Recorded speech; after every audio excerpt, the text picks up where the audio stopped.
इस कार्यक्रम के पुण्यार्जक हैं साधु सेवा ट्रस्ट। सभी गुरु भक्तों का एक ही प्रण, साधु सेवा और समर्पण। इसी भाव एवं भावना के साथ कार्य कर रहा है साधु सेवा ट्रस्ट। हम जानते हैं हमारे गुरुओं ने हमें इतना सब कुछ दिया, परंतु हमने अपने गुरुओं के लिए क्या किया, ये सवाल जरूर उठता है। देश के कई ऐसे प्रांत हैं जहां पर दिगंबर मुनियों को विहार करने में बहुत कठिनाई आती है। चौके वाले न मिलने पर विहार के दौरान आहार की व्यवस्था भी नहीं बन पाती। कई गांव व शहर आज भी ऐसे हैं जहां साधु संतों के चातुर्मास नहीं हुए हैं। इन सब को देखते हुए श्री साधु सेवा ट्रस्ट का उदय हुआ, जिससे दिगंबर मुनियों के आहार, विहार, प्रवास आदि की व्यवस्था को सुचारू रूप से बनाया जा सके, जिसके माध्यम से हमारा समाज, धर्म, संस्कृति सब सुरक्षित रह सकते हैं। क्यों न हम भी अपनी चंचला लक्ष्मी का सदुपयोग करें एवं अपने सच्चे गुरुओं की रक्षार्थ हेतु आगे आएं। योजना: परम संरक्षक 1,11,111 रुपए, वरिष्ठ संरक्षक 51,151 रुपए, संरक्षक 31,131 रुपए, आजीवन सदस्य 21,121 रुपए, सदस्य 11,111 रुपए। खाता विवरण: account name VVSP Sadhu Seva trust, bank name HDFC bank limited, account number 50200073358170, IFSC code HDFC 0001273, trust PAN card AADTV 8567E, mail ID vvspsadhusevatrust@gmail.com।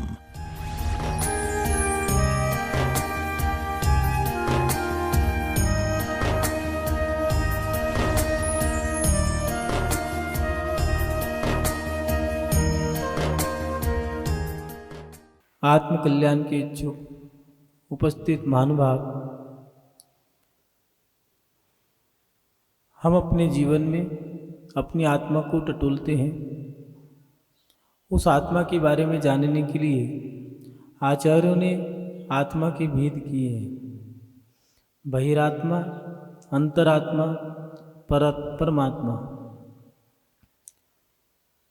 परमात्मा, निकलात्मा, सकलात्मा, ऐसे अलग अलग भेद कर दिए हैं। भट्टकेर स्वामी जी ने मूलाचार में भी इसी प्रकार के भेद किए हैं।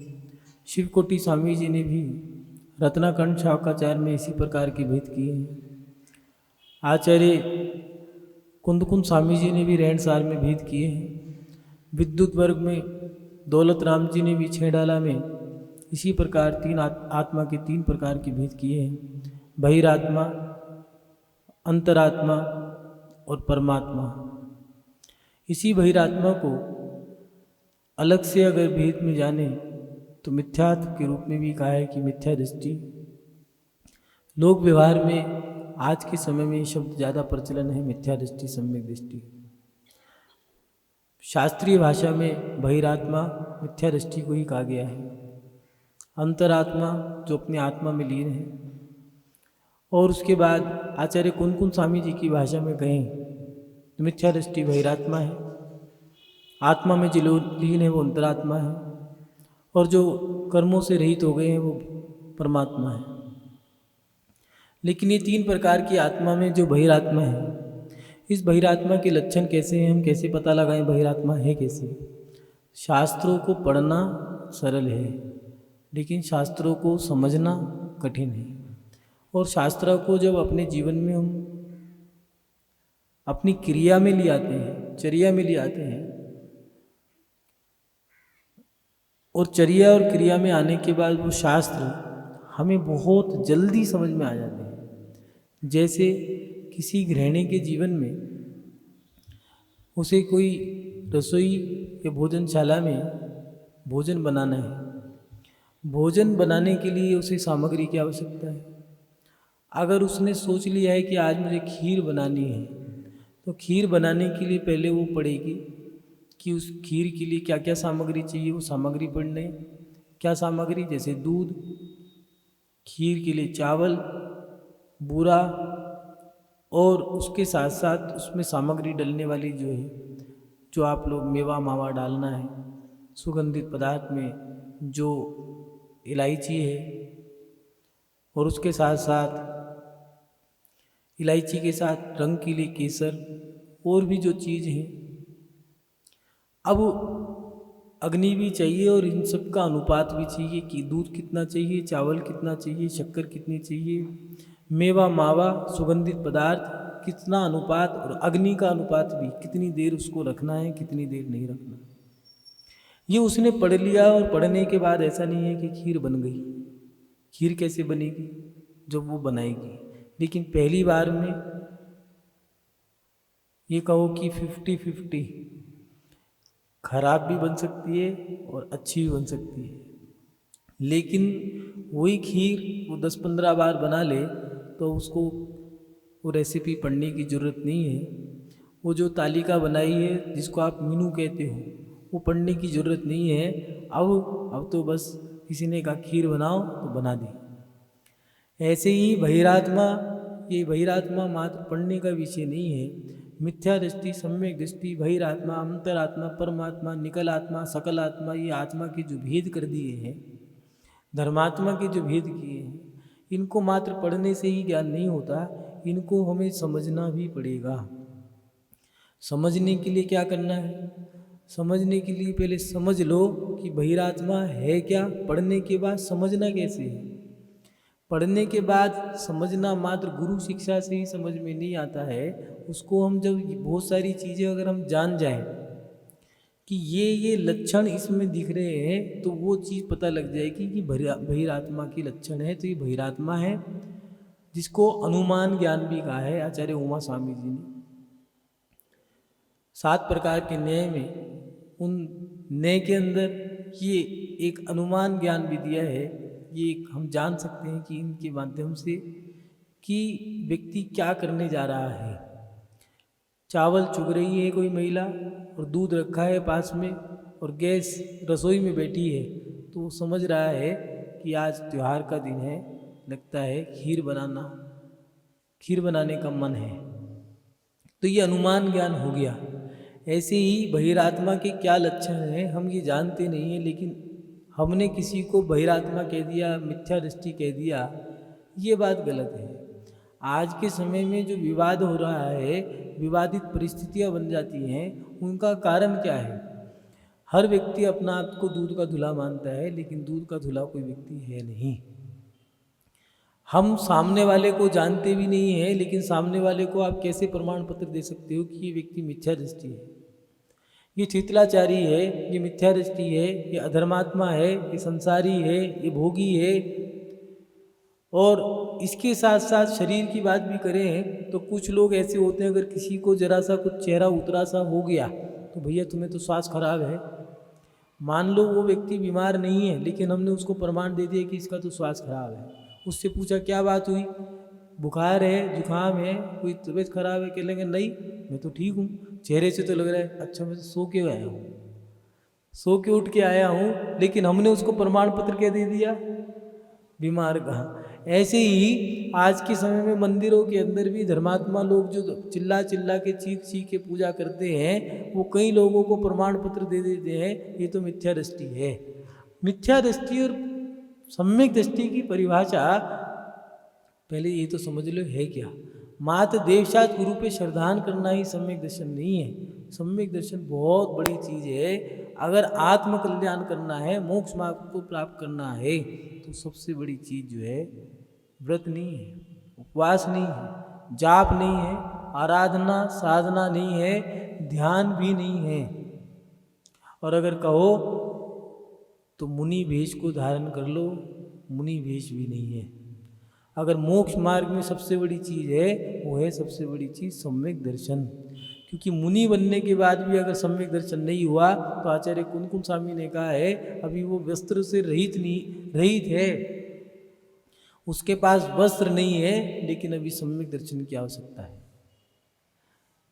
एक व्यक्ति ने आचार्य श्री विद्यानंद जी से पूछ लिया कि आचार्य श्री, ये जो मिथ्या दृष्टि की बात करी है कि साधु के पास भी अगर सम्यक दर्शन नहीं है और दिगंबर मुद्रा को धारण कर लिया है तो उसको क्या करना चाहिए, वो किस काम के हैं, वो तो मिथ्या दृष्टि है, अभव्य है। तो उन्होंने बहुत अच्छी बात कही कि भव्य तो अरिहंत का काम है, ये उनका डिपार्टमेंट है। और जो बाहर से साधु बने हैं वो किस काम आएंगे, तो भैया भीड़ बढ़ाने के काम तो आएंगे। संख्या तो बढ़ गई, एक गिनती तो बढ़ गई कि 499 थे, 499 रहते, एक बढ़ते के साथ ही 500 हो गए हैं। इसीलिए हम किसी को प्रमाण पत्र नहीं दे सकते बहिरात्मा अंतरात्मा परमात्मा कैसी है। अंतरात्मा का और परमात्मा का स्वरूप कोई नहीं जान सकता। परमात्मा जो सिद्ध बन गए उनके बारे में कोई नहीं जान सकता। किसी भी आचार्य ने नहीं लिखा सिद्धों के बारे में, सभी ने एक ही बात कही, जो हूँ सो हूँ चीव, जो है सो है। कल्पनाएं लिख के दे दी है, बाद में लिखा अंत में, अपनी बात कह दी। किसी ने कहा दीपक में जो लो जलती हुई जो लो है आत्मा उसके जैसी है। किसी ने कहा आत्मा अशरीरी है, किसी ने कहा आत्मा उसकी आकृति ऐसी है, पारदर्शिता होती है उसमें। किसी ने कुछ कहा, किसी ने कुछ कहा है, लेकिन सबने सब कुछ कहने के बाद अपनी जो कल्पनाएं कह दी, उन कल्पनाओं को कहने के बाद भी उन्होंने एक ही बात कही, जो है सो है, उसके बारे में हम कह नहीं सकते, ये हमारी बात थी। जैसे आचार्य समन्वय स्वामी जी ने भी लिखा है रत्नाकरण शाखाचार्य में कि मैं उस धर्म को कहूँगा। स्वयं की बात नहीं कह रहा, स्वयं की बात होती है तो कह देते हैं कि भैया ऐसी विचार हो, विशेषार्थ में डाल देते हैं। मूल में तो वो लिख रहे हैं कि भैया आचार्यों ने ऐसा कहा है, अरिहंतों ने ऐसा कहा। महानुभाव सिद्धों की चर्चा तो कोई कर ही नहीं सकता। और उसके बाद जो अरिहंत दिए हैं, अरिहंत कैसे हैं? अंतरात्मा। तो जो अपनी आत्मा अपनी आत्मा में लीन है, उस आत्मा को क्या कहें? 8 साल की कुंवारी कन्या अगर पूछे कि माँ बनने का क्या अनुभव होता है, कैसा लगता है, या फिर वो किसी 12-13 साल की 15 साल की कुंवारी कन्या जो चपला है, भी चंचल हो चुकी है, ऐसी वो कन्या किसी नवोड़ा महिला को ज्ञान दे कि देखो शादी के बाद ऐसा करना है। या फिर कोई 25 साल की युवती है लेकिन उसका विवाह नहीं हुआ और शादी किसी की होने जा रही है, या फिर किसी की 55 साल की उम्र हो गई है जो माँ भी बन चुकी है और अब वो पुनः दादी बनने जा रही है। ऐसी वो लड़की जो 25 साल की अभी कुंवारी कन्या है, युवती है, अगर वो 55 साल की महिला को ज्ञान दे कि सुनो बच्चों को ऐसे पालना चाहिए, बच्चे ऐसे करने चाहिए, बच्चों को ऐसे रखना चाहिए, तो कैसा लगेगा? हंसी आती है, कल्पना करने में भी हंसी आती है। ऐसे ही कुछ लोग अंतरात्मा जो हैं, उन आत्मा के बारे में विचार करते हैं, कैसे कर लोगे? जब तक वो कुंवारी कन्या विवाह नहीं कर लेती, और विवाह के बाद भी ऐसा नहीं वो माँ बन गई, जब तक पति का संयोग प्राप्त नहीं कर लेती और उसके बाद माँ बन गई, नहीं, अभी भी नहीं बनी, अभी माँ का अनुभव नहीं प्राप्त हुआ है। उसके पति के माध्यम से संयोग प्राप्त हो गया और संयोग प्राप्त होने के बाद अभी भी माँ नहीं बनी।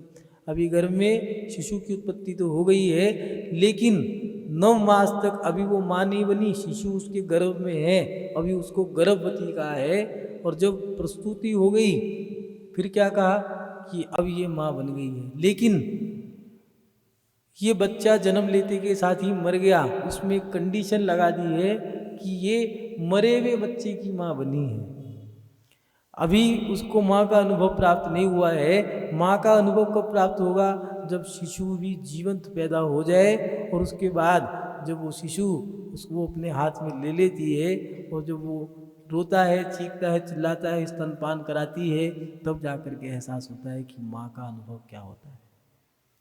ऐसे ही जो अंतर आत्मा है, जो अपनी आत्मा में लीन कर लेते हैं, उनका अनुभव तो उसी अवस्था में मिलेगा। कुछ लोग कहते हैं घर बैठ के भी मोक्ष मिल जाता है। कैसे मिल जाएगा भैया? कुंवारी कन्या को मोक्ष नहीं मिल सकता। कुंवारी कन्या को माँ की उत्पत्ति का अनुभव नहीं हो सकता। माँ की जो भावना उत्पन्न जो हो गई है, वो ममत भाव कुंवारी कन्या के अंदर नहीं हो सकता। उसका ममत भाव तो रहेगा, लेकिन वो माता पिता के प्रति रह सकता है, भाई बहन के प्रति रह सकता है, लेकिन अभी जो ममत भाव जो पुत्र के प्रति अलग से जो अलग एक स्त्रियों के अंदर एक कोष जो हुआ है, वो ममत्व भाव मात्र उसी समय प्राप्त होता है जब संतान की उत्पत्ति हो जाए और वो संतान भी जीवंत हो।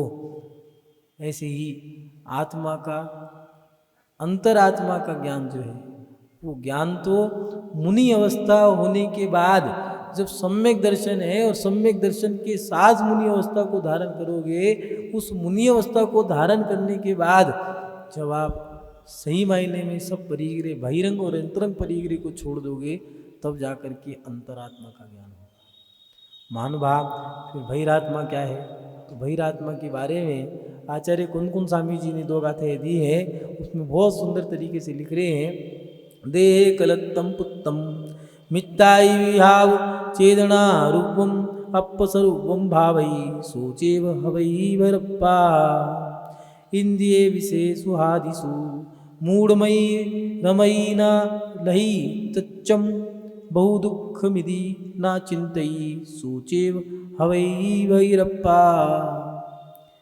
आचार्य कुंदकुंद स्वामी जी लिख रहे हैं कि जो मनुष्य देह कलत्तम पुत्तम मित्ताई विहाव चेदना रूपम, माने जो मनुष्य शरीर, देह माने शरीर, कलत्तम माने स्त्री, पुत्तम माने पुत्र, मित्र आदि और विभाव, विभाव क्या है पहले ही बताया था, राग देश आदि विभाव हैं, ये आत्मा से विपरीत हैं, इनके जो परिणाम हैं वो विभाव कहलाते हैं। पुत्र मित्र आदि और विभाव को आत्मस्वरूप मानता है वही बहिरात्मा है। जो व्यक्ति अपने जीवन में अपनी पत्नी को, अपने पुत्र को, अपनी पुत्री को, अपने परिवार को, अपने कुटुंब को, बाहरी क्रियाओं को और अंतरंग के राग और देश को, उनके राग देश के माध्यम से जो परिणाम बने हैं उसको जो अपना मान रहा है, यही तो मिथ्यात्व है, यही तो बहिरात्मापना है। बहिरात्मापना है क्या? इसके साथ साथ दूसरी गाथा में लिख रहे हैं, जो अज्ञानी जीव इंद्रियों के सुखों में रम जाता है, ये इंद्रिय विषय बहुत दुखदायी हैं, इस बात का विचार नहीं करता, वह आत्म तत्व को नहीं पाता, वही जीव बहिरात्मा है। बहिरात्मा के लक्षण बता दिए हैं। जो व्यक्ति अपने शरीर को, कुछ लोग ऐसे हैं शरीर की साज सज्जा में ही अपनी पूरी जिंदगी गुजार देते हैं, अपने पुत्र, अपने पुत्री और उसके साथ साथ कुछ लोग हमसे मांगते हैं, भगवान से भी मांगते हैं, लेकिन भगवान बोलता नहीं है। ये बड़ी समस्या है। पत्थर के हैं, सुंदर बहुत हैं, और देखते के साथ ही वैराग उमड़ता है। आप लोग पढ़ते भी हो, नाम तुम्हारा तारनहारा, कब तेरा दर्शन होगा, तेरी प्रतिमा इतनी सुंदर, तू कितना सुंदर होगा। ऐसे ही पढ़ते ना, भगवान तुम्हारी प्रतिमा इतनी सुंदर है, तुम कितने सुंदर होगी, ये तो भगवान कल्पना भी नहीं कर सकते। 1008 नेत्र एक साथ लगा करके सोधर्मेंद्र देखता है। लोग ऐसा कहते हैं और कहते हैं कि उनकी तृप्ति हुई। ऐसे 3 लोक के नाथ, सोचो, जिन भगवान को हाथ में लेने के बाद हमें एहसास होता है कि हमें मोक्ष की प्राप्ति हो जाएगी, जो पाषाण के हैं, रत्न के, धातु के, जो भी हो, लेकिन जो सोधर्मेंद्र है वो देखो कितना पुण्यात्मा होगा। वो जीव कितने पुण्यात्मा होंगे जिन्होंने भगवान को जीवंत हाथ में लिया होगा।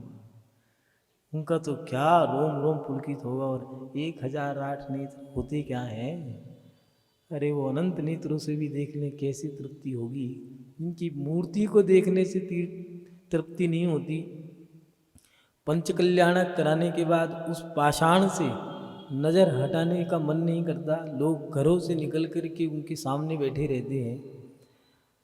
वो भगवान कैसे होंगे? लेकिन शिकायत एक ही रहती है कि हे भगवान, तुम बोलते नहीं, पाषाण के हो, आपका रूप मनोहर है, नासा पे दृष्टि है, विरक्त भावना, विरक्त मुद्रा, लेकिन आपकी मोहिनी मुद्रा काश बोल देती तो मेरे संकट खत्म कर दे। लेकिन गुरु बोलते हैं तो कुछ लोग आके कहते हैं महाराज जी आपसे कुछ कहना है। क्या कहना है? आशीर्वाद दे दो बस, मेरा पोता सीए में पास हो जाए। वाह रे वाह! अरे रत्नों के व्यापारी से कोला मांग के क्या फायदा हुआ? और कोला भी क्या मांगा, कोले की मिट्टी मांगी, ना तो जलाने के काम आई ना लगाने के काम आए। मांगा तो क्या, हमें ये भगवान मुझे बेटा दे दे, मुझे बेटी दे दे, पुत्री दे दे, मकान दे दो। छत्र भी लगाया तो हे भगवान छत डल जाए, शिखर लगाया हे भगवान पोता हो जाए, आहार भी दिया, तुम वास्तु देख लें, बस हमारा मकान देख लें वास्तु कैसा है। साधु महाराज जी का वास्तु तो सटीक होगा, ये देख लें। और अगर कुंडली देखनी है तो महाराज जी ये छोड़ो समाधि का, वो ये बताओ मेरे भाग्य में नौकरी कैसी लिखी है, और नौकरी तो लग गई तो कोई बात नहीं, छोकरी बताओ कैसी है। बड़ी समस्या है। ये व्यक्ति क्या है? इन व्यक्तियों को हमारे पास ला कर के कुछ समाज के जो व्यक्ति हैं जिनको समाज धर्मात्मा कहती है, वो लोग आएंगे कहेंगे है महाराज जी, महाराज जी है महाराज जी, ऐसे ऐसे उनके शब्द हैं। है महाराज जी हमारी समाज के परम धर्मात्मा है, बहुत ज्ञानी है, बहुत ज्ञानी है, आप इनसे बात करो, आप इनसे बात करो, बहुत ज्ञानी महाराज जी है महाराज जी। अरे भैया, जो व्यक्ति आशीर्वाद में भी पोता मांगे तो काहे का ज्ञानी? जो आशीर्वाद में भी अभी मकान दुकान में ही रखा है, जो आशीर्वाद में भी संसार की चीज मांग रहा है, व्यवहार में उसे धर्मात्मा कह लो। लेकिन आचार्य कुंद स्वामी जी कह रहे हैं कि जो व्यक्ति शरीर, स्त्री, पुत्र और विभाग, जो राग देश आदि के जो भाव हैं उनको आत्मस्वरूप मानता है, वो व्यक्ति अभी बहिरात्मा है। वो भी सोच रहे हैं कि हम अंतरात्मा बन गए। भैया अभी अंतरात्मा नहीं हो, अभी तुम बहिरात्मा हो। पहले पत्नी तो छोड़ो, ये पुत्र और मित्र तो छोड़ो, लेकिन छूटता नहीं है महाराज जी। हम तो घर में ऐसे बैठ जाए, आँख में आँख रख के यूं यूं यूं यूं करते रहे। अब यूं यूं यूं यूं करने से भैया कुछ नहीं होना। ध्यान लगाने के लिए तो अगर ऐसे ध्यान लगा करके मोक्ष चले जाओ तो जितने भी बुगले हैं सब मोक्ष में बैठे हुए मिलेंगे। ये ध्यान हाथ पे हाथ रख करके ध्यान नहीं लगता, लात पे लात रख करके ध्यान नहीं लगता। देखो बातें कड़वी लगेंगी, लेकिन कुंद स्वामी जी की तो बातें कड़वी है। वो तो सटीक कहने वाले हैं। धप पाउड़ भप पाउड़ लिंग पाउड़ समय सार पाउड़, ये जो उन्होंने पहाड़ रचे हैं 84 पहाड़, सारे कठिन हैं, इनको समझना बड़ा टेढ़ा काम है। हाथ पे हाथ रख के बैठ गए, भगवान के सामने ऐसी रीढ़ की हड्डी बिल्कुल सीधी करके बैठे हैं जैसे कि हम ही बन गए भगवान के बाप।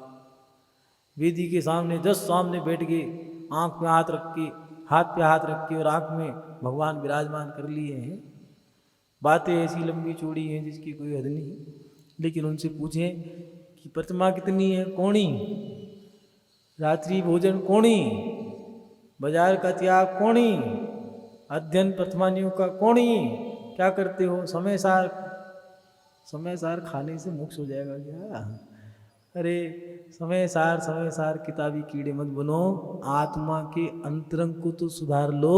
पहले बहिरात्मा हो तुम, इस बहिरात्मा को अंतरात्मा बनाना है तो इस पत्नी को छोड़ो। वैसे तो कह रहे हैं पत्नी नहीं पनौती है, वैसे पनौती को साथ लेके घूमे। वाह रे वाह, श्रीमान के साथ लग गई श्रीमती। लगाना क्या था? मोक्ष रूपी लक्ष्मी को, और लगा लिया उसको। कह रहे बाद में, कह रहे हो बाद में पता लगा हो ये तो श्रीमती नहीं, ये तो पनौती निकली।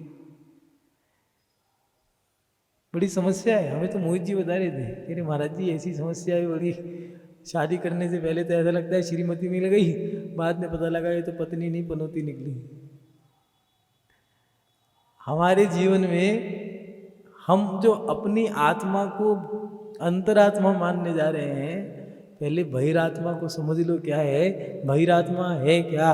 जो अभी भारी क्रियाओं में लिप्त है वो बहिरात्मा है।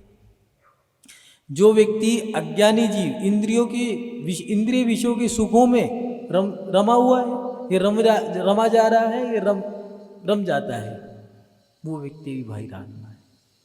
और उसके साथ साथ इंद्रिय विषय बहुत दुखदाई हैं, जानता है फिर भी उसमें फंसा हुआ है। एसी छूटता नहीं, मकान बना लिया है, लगाना जरूरी है, क्यों? छूटता है। खिड़की पे कूलर, दीवार पे एसी, छत पे पंखा लगाने जरूरी है, लेना नहीं है, लगाना जरूरी है। क्या करें महाराज जी, गर्मी बहुत है, हाय हाय गर्मी, हाय हाय सर्दी, हीटर हाय हीटर अपने साथ चिपका लो, उसका तार पकड़ लो, बहुत गर्म होता है, विस्फोट सा होगा, एकदम गर्मी लग जाएगी। अच्छी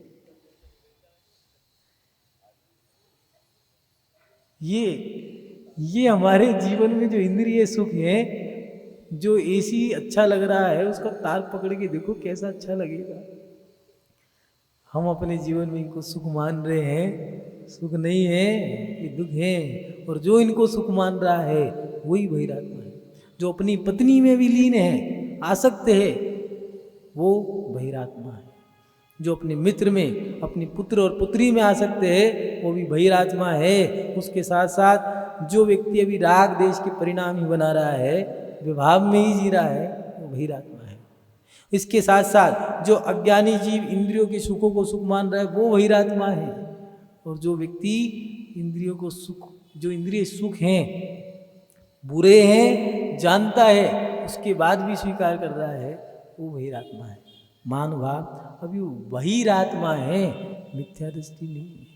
हाँ, निश्चय की भाषा में कहो तो कुंद स्वामी जी की भाषा में तो बहिरात्मा ही मिथ्या दृष्टि है। अब तुम सोचो कि तुम्हें सम्यक दर्शन प्राप्त हो गया तो अभी भी तुम मिथ्या दृष्टि हो। क्यों? क्योंकि कुंद स्वामी जी ने अंतरात्मा को ही सम्यक दृष्टि माना। हर व्यक्ति अंतरात्मा नहीं हो सकता, लेकिन बहिरात्मा की भी पहचान बता दी है। जो देव शास्त्र गुरु को मानता है, उनकी आज्ञा में रहता है, वो व्यक्ति सम्यक दृष्टि है। इस कार्यक्रम के पुण्यार्चक थे साधु सेवा ट्रस्ट।